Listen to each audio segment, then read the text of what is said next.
Jemaat, mari kita berdoa untuk pembacaan dan perenungan firman Tuhan. Kita berdoa.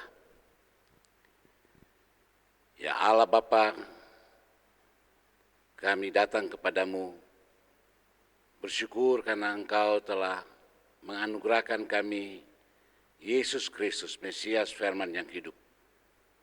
Anugerahkanlah juga kepada kami Roh Kudus menerangi hati dan pikiran kami dalam pembacaan dan perenungan firman-Mu, agar kami benar-benar hidup dalam terang firman-Mu dan melakukan kehendak firman-Mu yang kami baca dan renungkan bersama di dalam Yesus Kristus Tuhan Juru Selamat kami. Amin.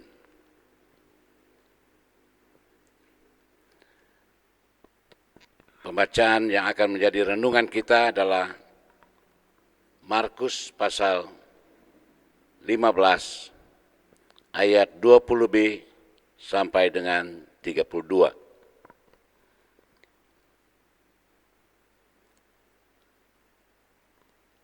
Yesus disalibkan. Kemudian Yesus dibawa keluar untuk disalibkan. Pada waktu itu lewat seorang yang bernama Simon, orang Kirene, ayah Alexander dan Rufus, yang baru datang dari luar kota. Dan orang itu mereka paksa untuk memikul salib Yesus.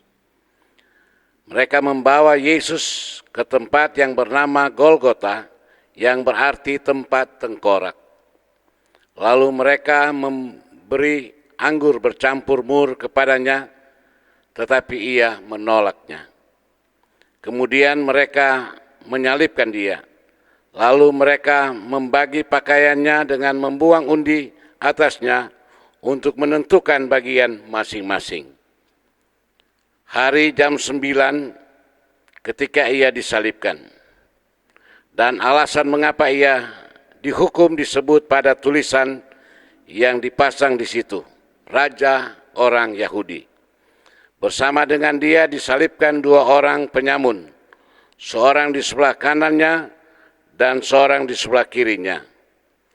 Demikian genaplah nats Alkitab yang berbunyi, ia akan terhitung di antara orang-orang durhaka.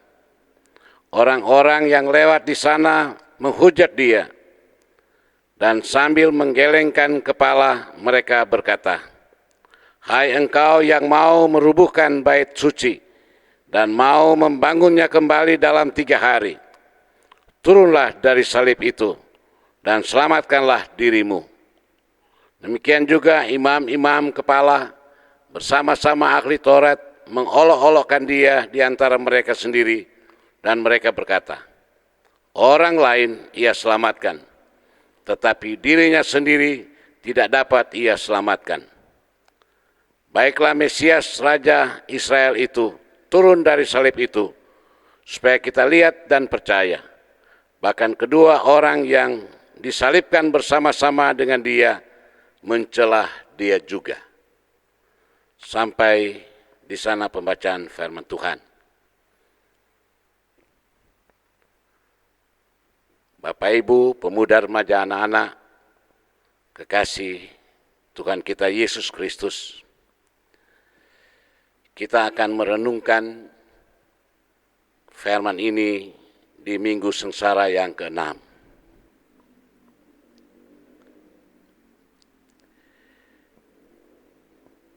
Jika kita mengikuti perjalanan salib, mungkin akan ada banyak pertanyaan yang muncul dalam benak kita. Dia mati dengan hina dan olok-olok, dan juga mati dengan siksaan yang kejam. Mengapa Yesus membiarkan semuanya itu terjadi dalam dirinya?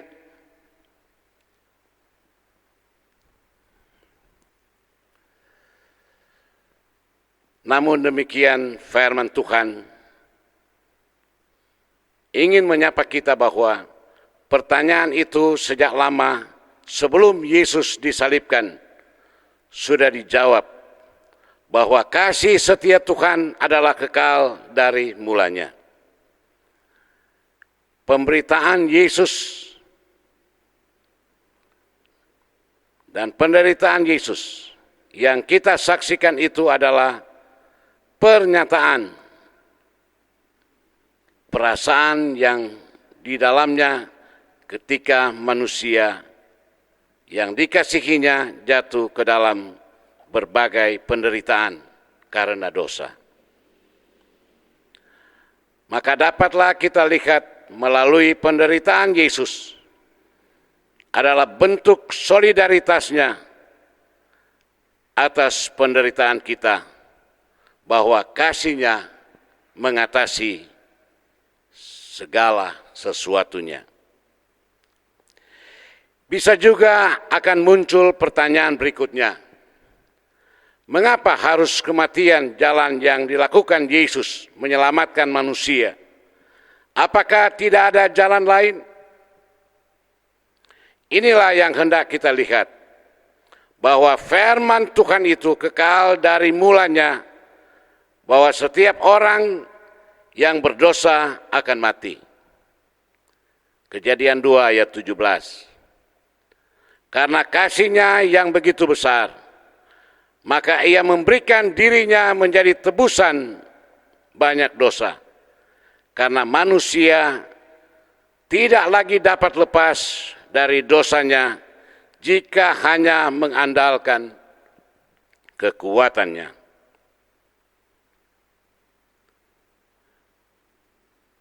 Maka jika kita mengikuti perjalanan penderitaan Yesus dengan saksama, maka ada nada banyak adengan-adengan yang mengarahkan kita untuk memberikan penilaian tentang penyebab Yesus mati. Mati dan tersalib.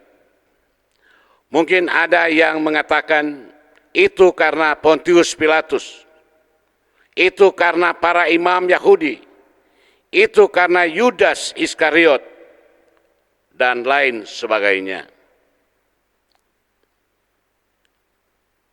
Namun apa yang dialami Yesus dalam penderitaannya bukanlah karena itu semua.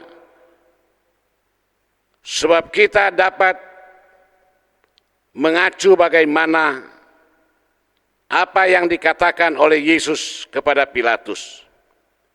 Engkau tidak mempunyai kuasa apapun terhadap aku, jikalau kuasa itu tidak diberikan kepadamu dari atas. Yohanes 19 ayat 11. Walaupun Yesus memberikan diri-Nya disiksa dan mati, tersalib, bukan artinya bahwa Dia tidak dapat berbuat apa-apa. Tetapi Allah mengizinkan semuanya itu terjadi, supaya genaplah segala rencana Tuhan atas dunia ini. Maka terjawablah segala pertanyaan, olok-olok yang disampaikan kepada Yesus. Orang lain Ia selamatkan, tetapi diri-Nya sendiri tidak dapat Ia selamatkan. Namun itulah yang sebenarnya terjadi, bahwa Yesus tidak dapat melepaskan diri-Nya dari kasih-Nya yang besar kepada manusia, sehingga Ia harus menanggung segala dosa manusia. Oleh sebab itu, sebagai orang yang percaya, merupakan anugerah terbesar bagi kita, di mana kita juga yang percaya kepadanya turut mengambil bagian dalam solidaritas kita dengan saudara-saudara kita yang ada di sekitar kita, yang sekarang hidup dalam kekhawatiran, yang sekarang hidup dalam ketakutan karena virus COVID-19. Dan banyak orang juga yang sedang mengeluh karena terdampak dari virus COVID-19 ini, yaitu ekonomi. Saat ini kita terpanggil untuk menebarkan kasih, terpanggil untuk menebarkan sukacita bahwa Tuhan datang menebus dosa-dosa kita. Tetapi tebaran kasih, menebar sukacita bukan hanya dalam kata, tetapi mari kita mau melakukannya dalam perbuatan kita. Bagi yang telah diberkati, membantulah mereka yang membutuhkannya. Bagi yang sehat, bantulah mereka yang sedang sakit. Sambil kita tetap setia dan teguh dalam iman. Sebab kita yakin apa yang kita lakukan adalah juga melakukan firman-Nya, sehingga kita juga dapat mengambil bagian dalam meja perjamuan pada Jumat Agung yang akan kita laksanakan serentak di rumah kita masing-masing. Terpujilah nama Tuhan, sebab kasih-Nya kekal selama-lamanya. Amin. Mari berdoa. Sungguh kami bersyukur kepadamu Tuhan, sebab dalam keterbatasan dan kelemahan kami, Tuhan telah terlebih dahulu datang menolong kami. Sehingga hidup kami sekarang ini adalah hidup karena kasih-Mu. Biarlah kiranya Tuhan, kami juga akan saling mengasihi dan saling mengampuni. Kiranya Engkau Tuhan yang telah memberikan kami jalan selamat, teladan sebagai Tuhan dan Juru Selamat, dalam kemuliaan dan keagungan karya selamat-Mu, kami mau membawa keluarga kami, saudara-saudara kami, sesama kami, untuk turut serta dalam karya selamat-Mu yang telah Engkau teladankan. Bagaimana kami mengambil bagian dalam pergumulan kami saat ini. Engkau tahu apa yang sedang kami gumuli mengenai virus COVID-19 ini, yang sungguh berdampak dalam kehidupan kami. Biarlah kami mengambil hikmat-Nya. Biarlah kami terus menopang dalam doa, menopang untuk menyikapi apa yang kami telah sepakat bersama untuk mendengarkan himbauan pemerintah dan untuk mengambil bagian memutus mata rantai penularan virus COVID-19 ini. Kami tahu Tuhan, kami harus berkorban untuk semuanya ini. Tidak menuruti keinginan kami, tidak mengikuti kata hati kami, tapi mengikuti jalan teladan yang Tuhan berikan, yaitu semakin dia diolok-olok dan disiksa, kasihnya semakin nyata, dan karya selamatnya semakin nampak, bahwa ia tidak menyayangkan dirinya, tetapi orang-orang yang dikasihinya, supaya kami terus berada dalam lindungan dan kasih Tuhan saat kami mengambil bagian dalam karya selamat-Mu. Kami tidak ditinggalkan sendiri, tetapi kami akan ditopang, dilindungi, karena kami berada dalam kuasa Tuhan. Sebab itu tolonglah pelayan-pelayan khusus, seluruh jemaat, pribadi lepas pribadi, di dalam keluarga kami masing-masing. Kami mau